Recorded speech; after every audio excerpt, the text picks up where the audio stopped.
జనం కోసం జనవాణి. ఆగస్టు 22న తెలంగాణ బంద్. మార్వాడీలపై గత కొద్ది రోజుల నుంచి వ్యాపారస్తులు దాడి చేస్తున్న సంగతి తెలిసిందే. మార్వాడీలపై జరుగుతున్న దాడులకు వ్యతిరేకంగా ఈ నెల 22న రాష్ట్ర వ్యాప్త బంద్కు పిలుపునిస్తున్నట్లు ఓయూజేఏసీ వెల్లడించింది.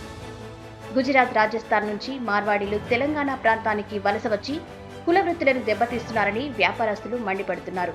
రాష్ట్ర ప్రజలను మార్వాడీ వారు విపరీతంగా దోచుకుంటున్నారని ఆరోపణలు చేస్తున్నారు. ఈ సందర్భంగా మార్వాడీ గో బ్యాక్ అంటూ జేఏసీ నేతలు నినాదాలు చేశారు.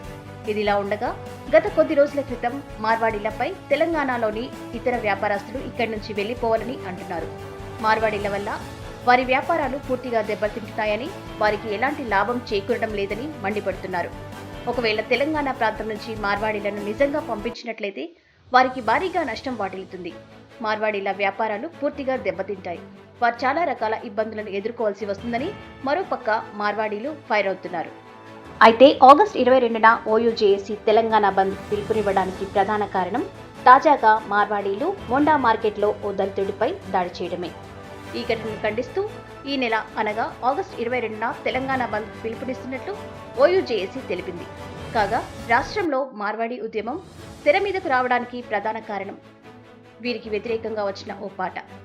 కొన్ని రోజుల క్రితం గోరెటి రమేష్ అనే వ్యక్తి మార్వాడీల దోపిడీని వివరిస్తూ పాట పాడారు. అందుకుగాను పోలీసులు అతడిని అరెస్ట్ చేయడంతో ఇది కాస్త తీవ్ర రూపం దాల్చింది.